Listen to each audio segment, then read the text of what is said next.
Good to be with you and good to be joined by K-Fire and KCJB. I'm Joel Heitkamp, your host. Amy Eiler is wearing a very lovely scarf today. She is your producer. I like your scarf. I think it looks good. Yeah, that's nice. I just wanted you to know that. I don't compliment What do you want? Well, it didn't look like it was a hair day, so I thought I'd go scarf.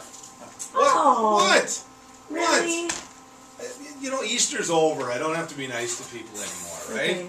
I just want to let you know. 237-5948. 1-800-880-5346. Okay, let's not ignore the obvious here. During the campaign, there's absolutely no denying the fact that I was not a Rick Berg supporter, that I was an Earl Pomeroy fan. The reality is Rick Berg won the election, and he won it convincingly. He really did. The other part of that is we have tried to get Congressman Berg on our show unsuccessfully. Well, you know what? Today he accepted, and he's in studio with me right now. I want to welcome Congressman Berg to News and Views. Good to have you on. Hey, Joel, it's great to be on. I appreciate having you or having me on. And again, as a representative, I'm representing all the people of the state of North Dakota, including you, Joel. Oh, that's good to hear. That's good. I got a lot of letters. I'll send you that. The obvious question is, how are you liking it so far? You know, I'll tell you what. The legislative process is a lot like the North Dakota legislature. I mean, there's good people that have been elected to key leadership positions, and it's based on relationships and trust. What stunned me is what they need in Washington, what they want. They want people with small business experience. They want people that kind of understand how to balance a state budget. And so really every door has been opened up for me. The financial situation is worse than I thought, and that is a challenge. That's why I ran, and that's really a big reason why I'm here today. It's time for us to be really open and honest with everyone so they can understand really what we're facing.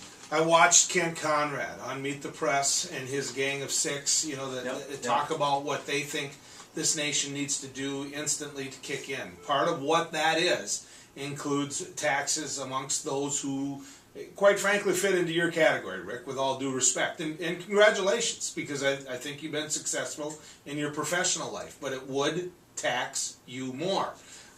Representative Ryan's plan does not do that. It does not put that burden on.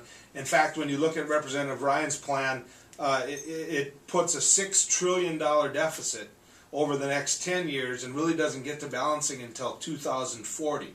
When I dug into it. Yeah, and this is where the funny thing out there is everyone cooks their numbers different. In North Dakota, we were in the legislature, the House and the Senate and the governor, we had the same numbers. We had the same revenue stream. And, and we both trusted OMB. Yeah, at some point you agree on what the revenue is, and you agree, and that's really where we need to get out there. I mean, here's the bottom line. The bottom line is we're going to negative cash flow $1,400 billion this year. $1,400 billion. 40% of our spending we're borrowing money for, and half of what we're borrowing is coming from foreign governments, and half of that's from China. And so what we've got to do, and this is the fundamental thing for me. Again, growing up in western North Dakota and in small town, rural Minnesota, our goal is to leave that farm to our children, to leave things a little better off. I mean, this is where I said earlier, in the last 100 days, I've learned that the Democrats in Washington, D.C. certainly aren't like the Democrats here in the Midwest. I mean, we all believe, Republicans and Democrats, have a shared philosophy that we want to leave things better off for our children. Well, and I told you that before we started. A lot of those got beat. I mean, and they got beat by guys like you, I realize, but that's the challenge that we're facing out there right now is again, the debt. I understand that. But my point is it wrong to look to those who have, to look to reduce some of that debt like the Gang of Six has put out there? Why is it off the table to tax individuals who, quite frankly, have money? Sure. Well, let me just back up, and I'll go back to my experience in 2003 in North Dakota. We had the deficit in North Dakota. There were tax proposals, income tax, many tax proposals on the table. We said no. We didn't increase any tax proposals in 2003. We tightened our budget and we said, no, we're going to get out of this thing by growing our economy, encouraging the private sector to grow. And that really happened through 2004, 5, 6, 7, and we encouraged the energy industry, and those things happened. And so the problem, we don't have a tax problem. What we have is a spending problem. I mean, that's the huge thing that we're facing. I don't disagree with some of that premise, Congressman Berg. But in 2003, when we didn't try to tax our way out of it Right. in North Dakota, first off, oil kicked in a little bit later, things got off. But let me add this, we also didn't give a tax break.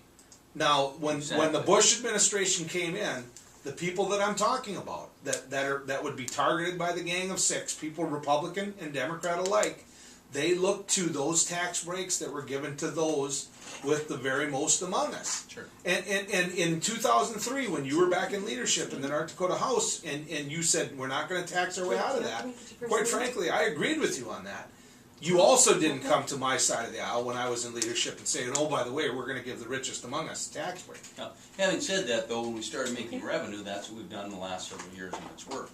The problem is we have to focus on the spending first, and then focus on the tax. One of the things that again, is proposed in the Ryan plan is to get rid of all the loopholes and take it down from a 35% tax bracket down to a 25% tax bracket. So that'd be a 25% corporate tax and also the highest income tax. And really the challenge that we're seeing, and I've seen out there, is you've got companies like GE that basically are making billions of dollars and not paying any taxes. You have other companies that are paying 35% taxes. And so Ford record profits today. yeah, exactly. Yeah. But the point is, we got to simplify this whole thing. I mean, that's where the average small business and the average person that's out there, there's this uncertainty. They don't know what's going to happen. They don't know how they're going to get taxed. But didn't we find a sweet spot in the tax code in the 90s where businesses still hired, where CEOs still made money, where the middle class actually still could succeed? And then in the Bush administration, when the Bush Congress came through and they had the power to do it, they found a place in the tax code where record deficits started growing. And I understand Obama had to take on more debt. I get that, Congressman Berg. You don't have to walk me through that. Yeah. But if you even talk to your colleagues, Senator Lindsey Graham, for example, he admits that the nation had to take on debt or we were about to be in a depression. So why can't we go back to that portion of the tax code that really didn't cripple the higher end and they still made money? Well, the question is, how much would you propose raising? I mean, I'd go right back to where we were before a- the tax break. And that's on the middle class too. And a lot of people look at that and they say it actually encouraged our economic growth and created What's your jobs, and it topic? didn't do what you're suggesting. But again, The fundamentally, 90s were good years. no, I'm talking about 2000 when the Bush tax cuts. Revenue actually went up when those Okay. tax reductions came into play. But again, the fundamental thing, quite frankly, is we've got to focus on the spending. We got to get a balance. It's not. But here, when people Taxes. say revenue went up, Congressman Berg, they say revenue went up. Well, sure, it went up. Because, it always goes up because the economy, I'm paying more for a carton of milk. What's your first name? What did it go up in percentage to what the government spends? And I agree that we're spending more. A big part of that is the fact that we spend on some pretty basic things.